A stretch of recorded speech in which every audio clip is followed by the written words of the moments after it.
So the fun begins. So this lesson is, I want to encourage you as you read the Bible, right? Oftentimes we cursory read through the Bible and we have a question about something that's there and we go, huh, and then we move on with life. So I challenge you not to be, but to figure it out. When you have questions, figure out the answers. Read your Bible in a way that you're looking for things to share with somebody else. All right? And then you too one day can be a Sunday school teacher who spends 3 days on this. Thank you, Clint. So I have a handout for you to make this easier. Oh yeah, you bet. So this question came from A, Clint, and B, Peter, and, well, C, Chuck, and D, me. So, and the question came up last week was whether or not Eli was a high priest.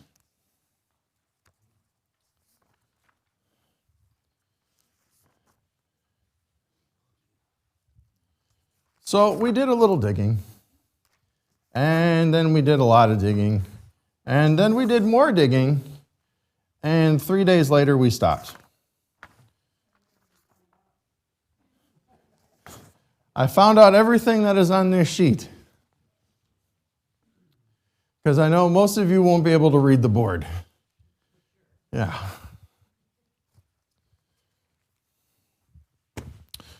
All right, so was Eli a high priest? That was the question that launched everything off from last week. So if we take a look at the Bible in 2 Kings chapter 22, verse 4. The Bible is an interesting book in the things that it tells you and in the things that it doesn't tell you, right? We know that there is a high priest position. But most of the people in here aren't named high priest, blah, blah, blah, right?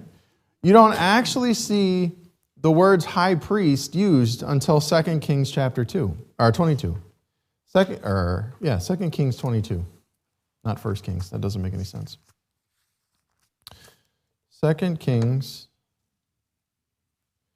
chapter 22, verse 4, where this is in the reign of Josiah, because that's what verse 1 starts off with.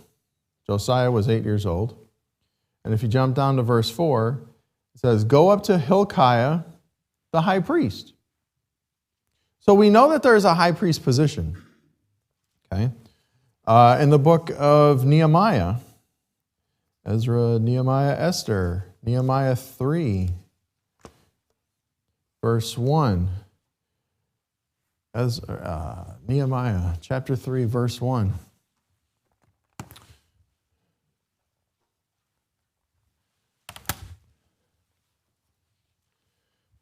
It talks about Eliashib. Then Eliashib, the high priest, rose up with his brethren, the priests, and they builded, etc., etc. And this is back during the time of Ezra and Nehemiah and the rebuilding of the temple. Okay? Other than that, there's not a lot earlier. There's nothing earlier that mentions this cat is the high priest. However, if you look at Mark chapter 2, which is way later than 1 Samuel where we are, we look at Mark chapter 2, verse 26. This is Jesus speaking. Mark chapter 2, verse 26. How he went into the house of God in the days of Abiathar, the high priest. Okay? So here on our list, we have Abiathar. This is Christ talking about David when he went into the house of Abiathar, the priest, when he was fleeing from Saul. We'll see that in a little bit, right? So Christ references Abiathar as the high priest. Although in no place in Samuel, Chronicles, Kings does it say Abiathar is a high priest. Okay? So there's interesting things going on there. So then you think, okay, well, maybe they want the high priest. It was a chief priest. Maybe they just mixed up the names, right? If we look at 2 Kings, go back to 2 Kings. 2 Kings chapter 25.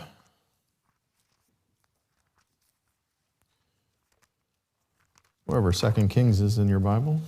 2 Kings, there's mine. 2 Kings 25, verse 18. Again, this is in 2 Kings, so this is later than our genealogies that we have listed on the board here. 2 Kings 25, verse 18. And the captain of the guard took Sariah, the chief priest, and Zephaniah, the second priest, and the 3 keepers of the door. And this is during the capture of Jerusalem, by Nebuchadnezzar. So this is way later than the stuff that we've got on the board, that the words chief priests are even mentioned. If you look at 1 Chronicles, Kings Chronicles, chapter 27.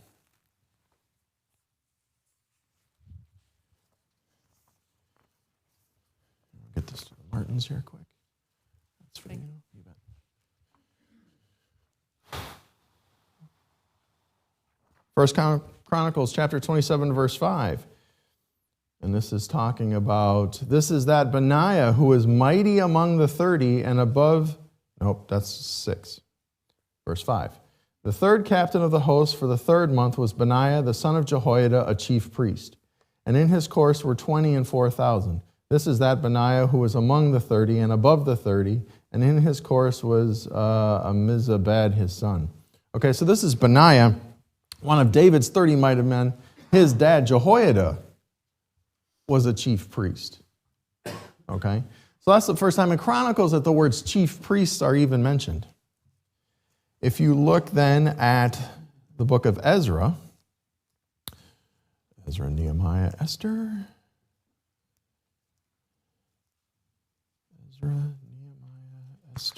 chapter 7. Ezra, chapter 7. Here's for you, Chuck. Ezra, chapter 7, verse 5.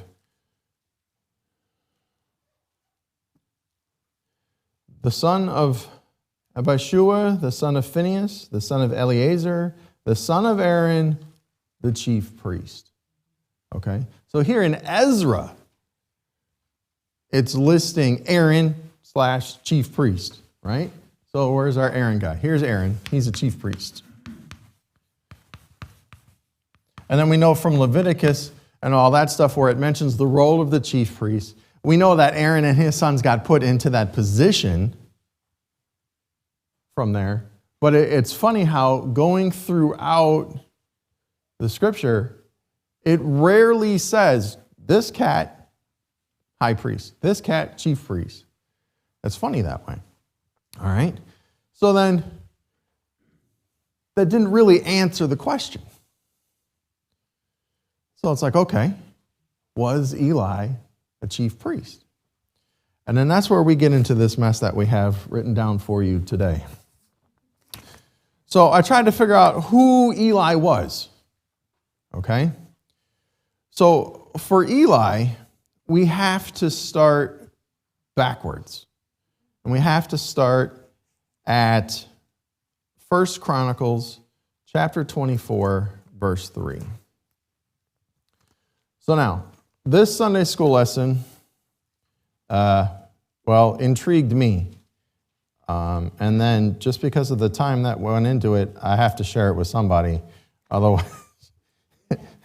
you may find this extremely boring and the worst Sunday school lesson you've ever heard, but that's all right. I know. And I'm not normal. I think you know that. That's true. But I found it extremely interesting. So we'll go with that. Say it again. There you go. 1 Chronicles chapter 24, verse 3. And this is talking about David, and David distributed them both, Zadok, the sons of Eleazar, and Ahimelech, the sons of Ithamar, according to their offices in their service. Okay, so this is talking about the sons of, where'd it go? Can't read. Where Ahimelech, this guy here on your list, right, is of the sons of Ithamar. So, if we remember our genealogies, we start off with Jacob, right? We all know Jacob. And Jacob had several sons, Levi being one of them. Levi then had Kohath. Kohath had 4 sons. Who remembers the names of Kohath's 4 sons, Peter? Right, very good. One is Amram, because that's on the board. The other is Izhar. He'll come in later. And then you have Hebron and Uziel. They don't show up. We don't know. They don't matter for this lesson. All right, so Kohath had Amram. Now, Amram had Aaron. We know Aaron. Aaron is a chief priest, okay, according to Ezra chapter 7, verse 5. We also know that in Exodus chapter 29, so turn there, Exodus chapter 29. Exodus 29, verse 9. And thou shalt gird them with the girdles, Aaron and his sons, and put bonnets on them, and the priest's office shall be theirs for a perpetual statute. And thou shalt consecrate Aaron and his sons. All right? So we've learned here that they got put into this office, and this office is perpetual, which means it keeps going. Right? That's theirs. That's the responsibility of their line into perpetuity. All right? Now, in Numbers 3, Numbers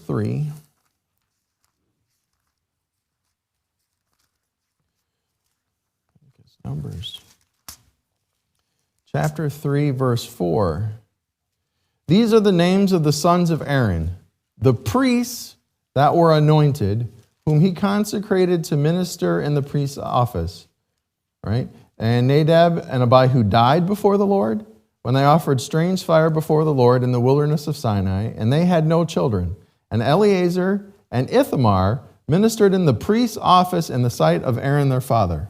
Okay, so in Numbers chapter 3, verse 4, we have Eleazar being a priest,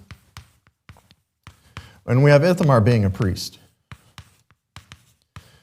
Okay, that's what that means in your notes there. Okay, if Eleazar was the number 3 son, Ithamar was the number 4 son. Nadab, number 1, he died, right? Abihu was the number 2 son, he died. That's the X's that you have there in your notes, all right? So then Eleazar, who was a priest, and Ithamar, who was a priest, Eleazar had Phinehas. In Joshua chapter 22, Joshua chapter 22,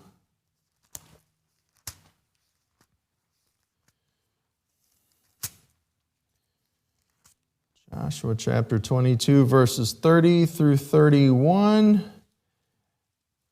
Joshua chapter 2, verses 30 and 31. And when Phinehas the priest and the princes of the congregation and the heads of the thousands of Israel which were with him heard the words that the children of Reuben and the children of Gad and the children of Manasseh spake, it pleased them.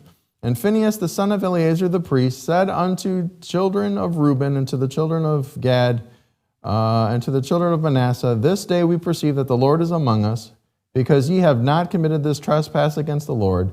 Now ye have delivered the children of Israel out of the hand of the Lord. Okay, so here twice in the verses there we have Phinehas being named as a priest. Okay, and this is in the time of the judges.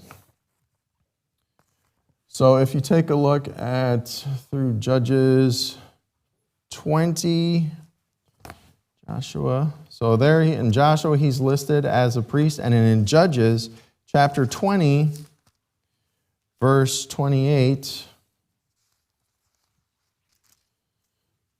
Judges 20, verse 28. And Phinehas, the son of Eleazar, the son of Aaron, stood before it in those days, saying, Shall I yet go again out to battle against the children of Benjamin my brother, or shall I cease? And the Lord said, Go up, for tomorrow I will deliver them into thine hand. And Israel set liers in wait around Gibeah. Okay, so this is Phinehas the priest. He's during the time of the judges. Now, the book of Judges is not necessarily written chronologically. Okay, so there's that. But we know the situation that's here with the battle of Israel against Gibeah because of the issue with the concubine that got cut up and all that. Okay, so we have Phinehas extending his priesthood during the time of the judges. All right, have I lost anybody yet? Good. And then in Numbers chapter 25, we have a promise that's made to Phinehas as well. Numbers chapter 25, verses 10 through 15. And now this is because this was the issue with Balaam, and there was the fornication in the land, and the congregation standing at the temple weeping, and this dude drags in this Midianitish woman, and he's like flaunting his sin, and Phinehas goes in with a javelin, remember, and kills them both, and Cosby's dead, right? And in verse 10 through 15, And the Lord spake unto Moses, saying, Phinehas the son of Eleazar, the son of Aaron the priest, hath turned my wrath away from the children of Israel, while he was zealous for my sake among them, that I consumed not the children of Israel in my jealousy. Wherefore say, Behold, I give unto him my covenant of peace, and he shall have it, and his seed after him, even the covenant of an everlasting priesthood, because he was zealous for his God, and made an atonement for the children of Israel. All right, we'll stop there. All right, so he has a covenant. Again, this perpetualness carries on. All right, so he's got that promise that's in Numbers 25. Phinehas had Abishua, his son, and then Bucky and Uzziah and Zerahath and Marioth and Amariah and Ahitub. All right, now these cats here, we don't know anything about them other than that they exist. All right? What's interesting then is that from Phinehas, the position of notoriety, being it the high priest, the chief priest, whatever you want to call it, okay, that position jumps over to the line of Ithamar.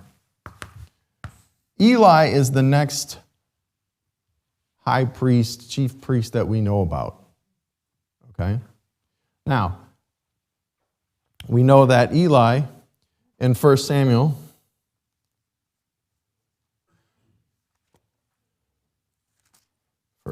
chapter 1. 1 Samuel chapter 1, verse 3, right? This is talking about Elkanah. And this man, Elkanah, went up out of his city yearly to worship and to sacrifice unto the Lord of hosts in Shiloh. And the two sons of Eli, Hophni and Phinehas, the priests of the Lord, were there. All right? So we have Eli being a priest, and Hophni and Phinehas being a priest. Okay? Now we know that in 1 Samuel chapter 4, verse 18, when Eli dies, 1 Samuel chapter 4, verse 18, And it came to pass when he made mention of the ark of God that he fell from off the seat backward by the side of the gate, and his neck brake, and he died. For he was an old man and heavy, and he had judged Israel 40 years. Okay, so here, Eli is not only called a priest, but he is also called a judge. Okay?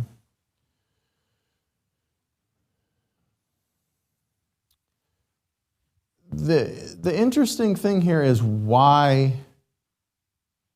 we don't have anything listed after Phinehas. It just jumps over to Eli as the next notable person. And he's of the line of Ithamar. Now, we learned that because we read about the lineage of Ahimelech there, and it goes back. So if we follow Eli down, it's going to go to Ahimelech. But there is nothing that from Ithamar to Eli connects the top part, other than the verse that's here connecting Ahimelech, which is Ahiah and Ahitub and Hophni and Eli. We don't know anything before Eli. Okay, so there's a gap here, and that's why you got that dotted line in your notes between Ithamar and Eli. Now you might ask yourself, well, if Phinehas is in the time of the judges, maybe it's a direct jump from Phinehas to Eli, which could be, and maybe Ithamar and Eli are just direct descendants. Although, if you remember, Ithamar was a priest during the time when Moses and Aaron were wandering in the wilderness.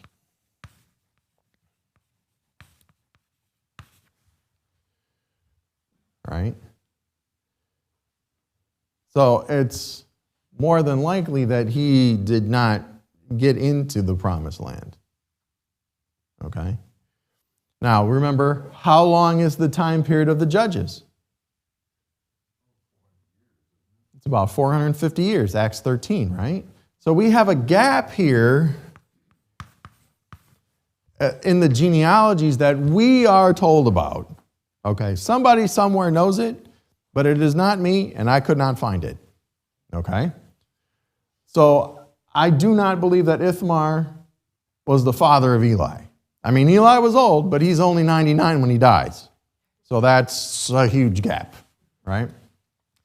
Now, Aaron was also in that wilderness wandering. Eleazar's kind of a crossover, and Phinehas is during the time of the judges. 450 years is a long time, right?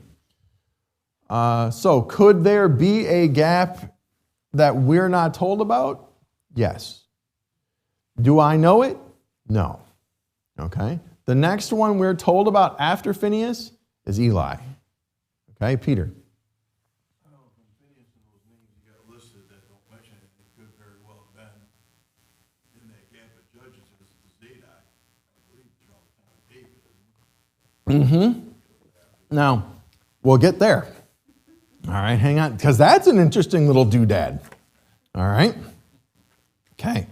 So, as long as we've set the picture here, we haven't lost anybody yet. All right? So, we know that in 1 Samuel chapter 2, verse 27 through 36, remember we have Eli, his sons are wicked, and we have the man of God that comes to him and pronounces this curse on him, right? This judgment from the Lord. That's what happens in 1 Samuel chapter 2, verses 27 through 36. We're not going to read all that. I think we've covered it a bit before. And we know that this shall be a sign unto you that both your sons are going to die in one day. All right. So there's this whole judgment thing. Your line's not going to be priest. You're not going to have that high position anymore. There's going to come a time we're cutting you off. You're done. You're out. Okay. So in 1 Samuel chapter 2, verse 35, and what the man of God is relaying unto Eli, he says, and I will raise me up a faithful priest that shall do according to that which is in mine heart and in mine mind. And I will build him a sure house, and he shall walk before mine anointed forever. So if we have 1 Samuel chapter 2, verse 35, who do we know that that is talking about? We don't know that's talking about anybody because there's been no answers. Sandy. Thank you, Samuel, right? So we'll remember first, 1 Samuel 2:35. And what does it call Samuel? Calls him a priest. All right? Hopefully we'll have time to get back to that. All right. So then if you look at 1 Samuel 14,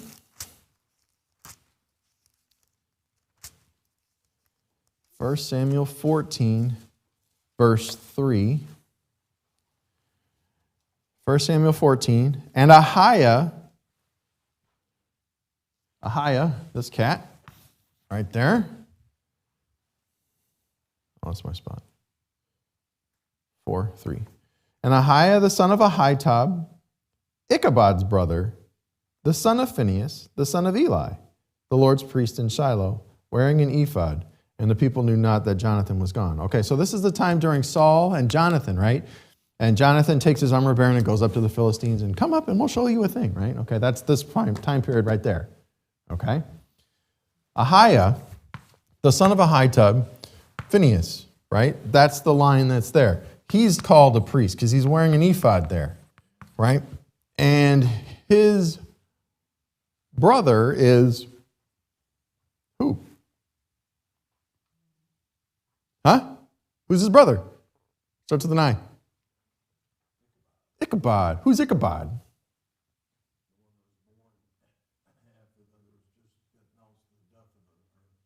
Yeah, right? Hophni dies, Phinehas dies, Eli dies, Ark is taken, right? Wife gives birth to Ichabod, right? But Ichabod isn't the only one. Ahitub is also there. Ahitub is the oldest one, okay? So Ahitub in 14:3, Ichabod's brother, son of Phinehas, has Ahiah, who is also a priest later on. Okay? So we got two birds, one stone there. In 1 Samuel 21. So now we kind of have a time period here, right? This is kind of Saul's early reign, and Samuel.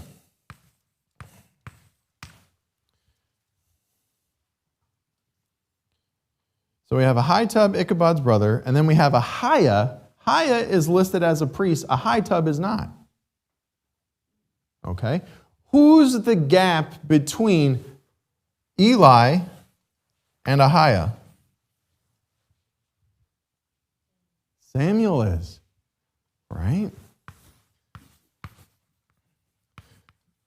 So, as you jump down, Ithamar, let's see, Kohath, Amram, Aaron, Eleazar, Phinehas, possibly a gap, don't know. Eli, Samuel dies, jumps back over to Ahiah. Okay? And that's where we are in Ahiah. Now, if we move on to 1 Samuel 21, verse 1, then came David to Nob, to Ahimelech, the priest. Right? So Ahimelech is listed as a priest. Right? And now this is the story with Ahimelech and Doeg. Right? When David comes to him to get the sword and Doeg's there and right? Who dies? Ahimelech dies, right? Saul has Doeg wipe out his whole line. Remember that? Okay, so that's where this stuff is happening. So this is 1 Samuel 22, where Doeg wipes out that whole line there. 1 Kings chapter 2, verse 27. Who escapes? Abiathar, right? 1 Kings chapter 2, verse 27. 1 Kings chapter 2, verse 27. So Solomon thrust out Abiathar from being priest unto the Lord, that he might fulfill the word of the Lord, which he spake concerning the house of Eli in Shiloh. Okay, so Abiathar is also of the house of Eli. He was the high priest. But remember, he made, I forgot to look at the son's name. The dude who wanted to be king instead of Solomon. And he took Joab, and he took Abiathar, and the conspiracy was strong. And then the prophet comes to Bathsheba and is like, do you know what's going on here? Oh, no, we need to tell David. And then David makes Solomon king, right? No, it's not Absalom. It's the one after that. Yeah, it's the other one. The one that Joab fell for. I can't remember his name off the top of my head. But you know what I'm talking about, right? Yeah, Adonijah. No, Ahithophel is the Bathsheba situation. Right? So this is, who'd you just say? Adonijah. Right? Because remember, Adonijah wanted the Abishag. And I was like, oh, nope, you got to go. All right? So he was high priest. So this is David, and this is Solomon time. So you kind of have a progression of what's going on. We know when Aaron and his sons, Ithamar and Eleazar, were there. We know when Eli was in the time of Judges. Phinehas is in the time of Judges. After it jumps from the line of Aaron and Eleazar and Phinehas, it skirts over to Eli. Eli's sons die. Samuel is priest. Samuel's done. It skirts back over into the line of Ithamar, now that he's grown up. Goes to Ahimelech. He gets his line wiped out by Doeg. Abiathar escapes. He gets thrust out from being priest by Solomon, according to the word of the Lord there in 1 Kings 2. And now what happens? 1 Kings chapter 2, verse 35. Where are we at? 1 Kings chapter 2, verse 35. And the king put Benaiah, the son of Jehoiada, the priest, in his room over the host, and Zadok the priest did the king put in the room of Abiathar. So now it goes from Abiathar, he gets thrust out, and now it goes to Zadok. And now we're back into the line of Eleazar again. And that's where it stays. And you remember the story of Ahimaaz and Jonathan? So those guys are around the same time, right? That's with David. Go ahead, Peter. I'm not sure if this is Zadok off the top of my head, but because the name gets repeated sometimes in the priestly line. But he inherits the promise, if you will, from Phinehas. Yes. And Zadok and his group stay faithful while everybody else departs. Yeah. He gets that. This is that Zadok. Well known for that. Yeah. They stay faithful.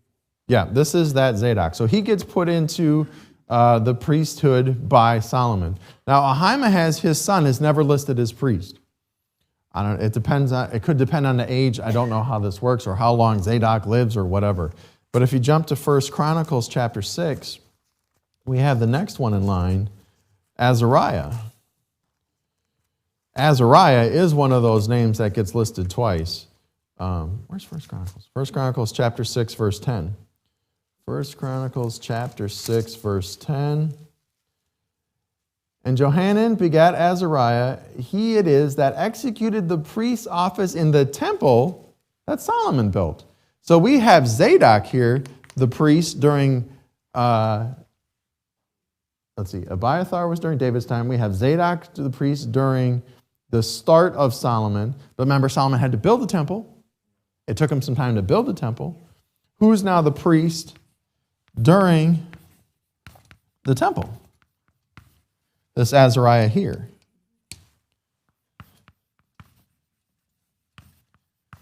Okay. And now there's time that goes.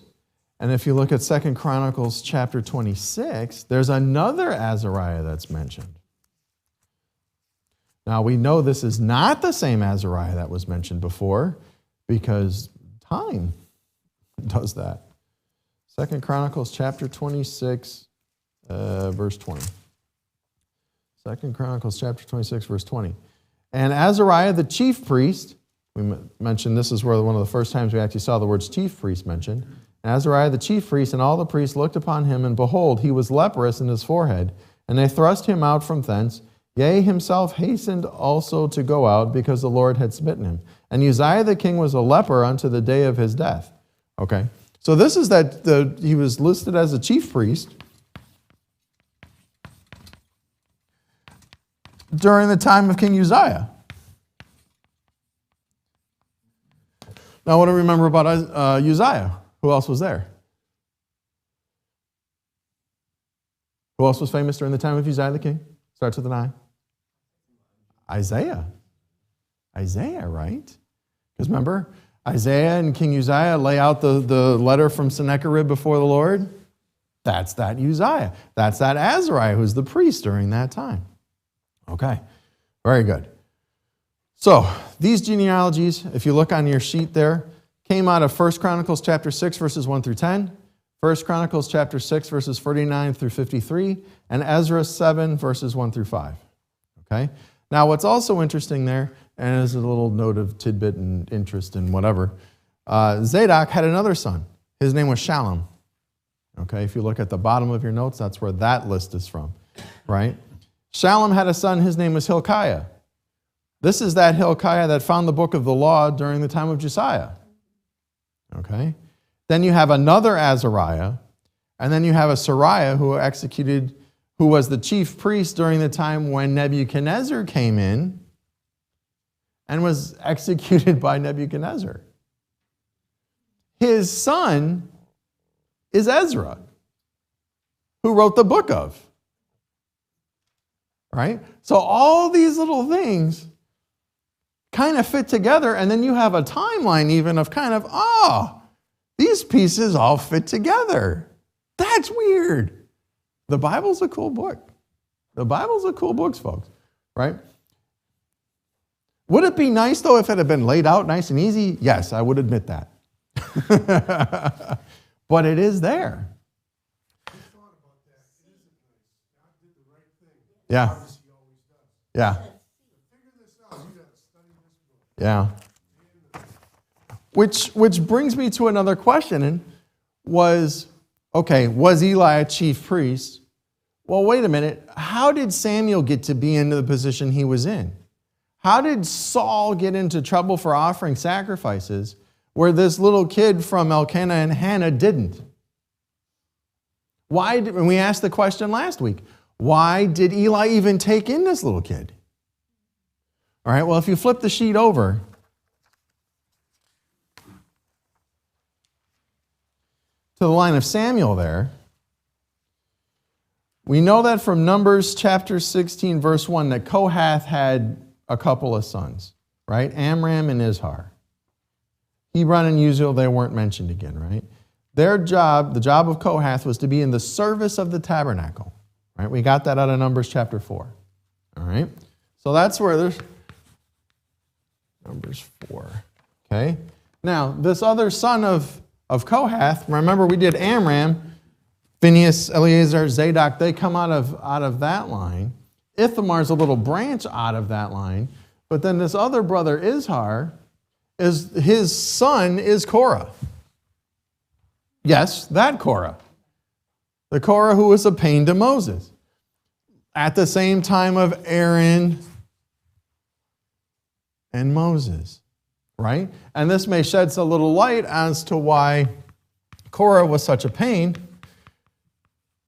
because he's out of that same line. He thinks himself on equal level, or very close, right? So then he has sons. Izhar, now, if you look on your paper, on the left hand is the genealogies out of 1 Chronicles chapter 6. This second column is a set of name variations that comes out of 1 Chronicles chapter 6, verses 22 through 28. So there were some name variations as far as how they were spelled or whatever, okay? So that's the same name there. So as it drops down, you've got Korah, Abiasaph, Aser, Tahath, Zephaniah, Azariah, Joel, Elkanah. Elkanah is mentioned a couple of times in here, so that's a pain to track down. Amasai, Mahath, Elkanah again, Zuph. Now, if you remember Zuph, 1 Samuel chapter 9. We don't have a lot of time. Peter. Yeah.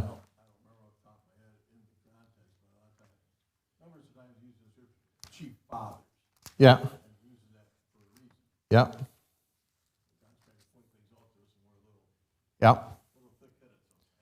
So in the beginning of 1 Samuel chapter 9, verses 1 through 5, we have Saul looking for the asses of his father in the land of Zuph. All right? So this Zuph guy, he was a Zuph guy, right? This is during Saul and his father Kish. Okay? And he's a big cat because he's got land. He's mentioned as being one of the big dogs in the land there.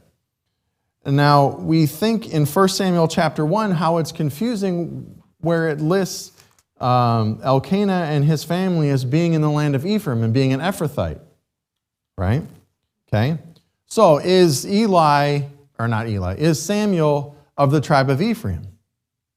The answer is no, he's not. If you look at Joshua chapter 21,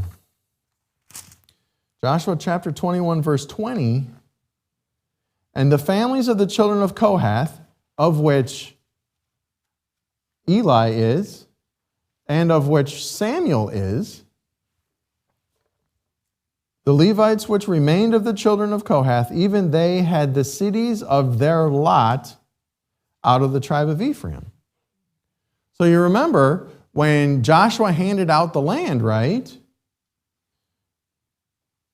Tribes get sections, but not the tribe of Levi. Remember, their inheritance is the Lord. But they were still given land within these different tribes. Remember your cities of refuge, etc., those types of things. They were given places to be. This was the lot for the children of Kohath here. So why is he called being tied into the land of Ephraim and the land of Ephrath, even though he's of the tribe of Levi? Because that's where he's from, right? Okay, that's where he's from, but that is not his tribe. Okay, so as we look then through the line, then we have our Elkanah here. And this is the start of 1 Samuel with Hannah. And then we have Samuel. And Samuel reigns during the time of Saul and David. He does not reign, he's not a judge when David is king, but he's the one who anointed David. Okay, so he's kind of in that time frame, okay? So, as you can see, the line that Samuel is from, and you go back to the question of, well, why is Eli even taking this kid? It's because he belongs there. He's of the line, right? He's of the same line here of Kohath. He belongs there. That's why it never comes into question. Why can Samuel offer sacrifices? That's his job, right? All right, 2 birds, 1 stone, 30 seconds over time. Go ahead. Yeah.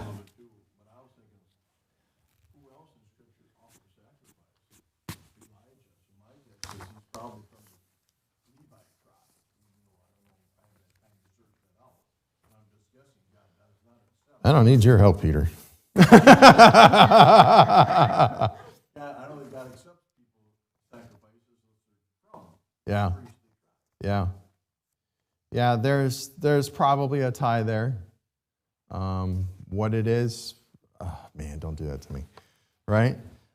There's also on your 3rd page there, you'll see an interesting genealogy of Boaz and how Ruth fits in during this time period, okay? And now you have the copy, and you could keep the copy. Because you always have those questions like, well, how does this work? And then, I can go back and trace it out. All right, with that concludes our epic adventure through God's Word today. You all are dismissed.